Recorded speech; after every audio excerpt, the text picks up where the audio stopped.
The solution for water pollution really essentially just starts with yourself and with differences that you can start making in your day-to-day life. In an academic article written by F.D. Owa and published in the Mediterranean Journal of Social Sciences, there is a list provided of ideas that we can take into consideration of things that we can do to help control water pollution.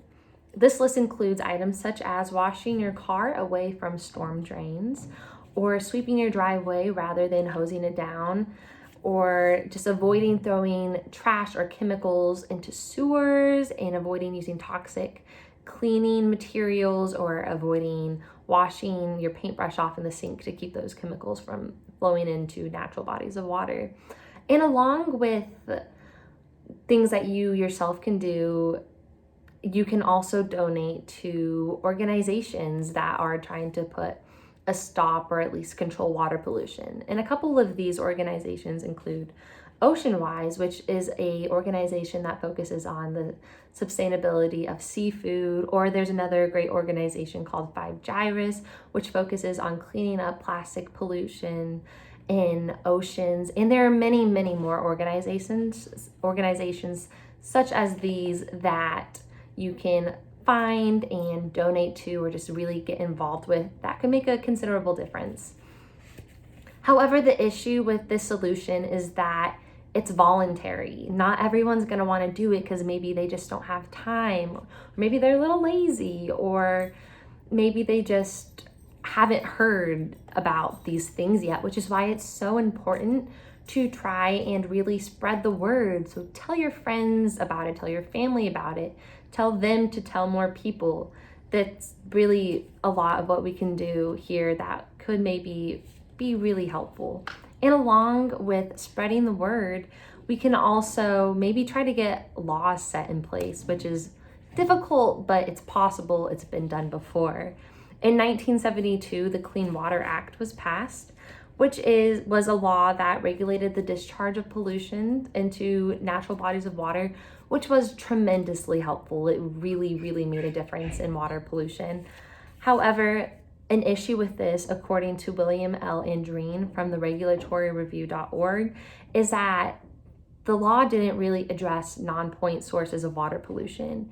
And what non-point sources of water pollution are is pollution that comes from more local areas of like fields or lawns or paved areas, abandoned mines that more local governments are in control of that don't really have strict regulations.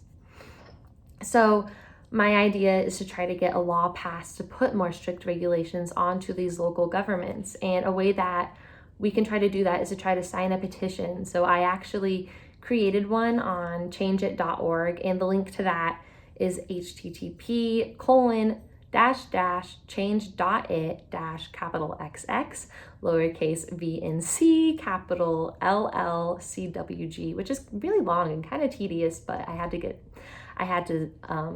that out there so that you can have an idea of how you can get involved with getting a law passed.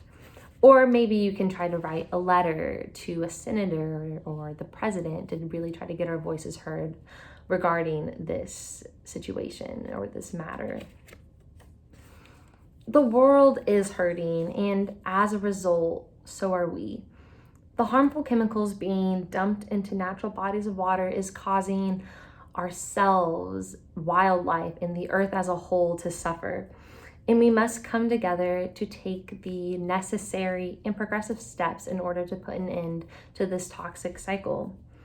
We only get one earth after all, and we should take care of it to the best of our abilities before it's too late.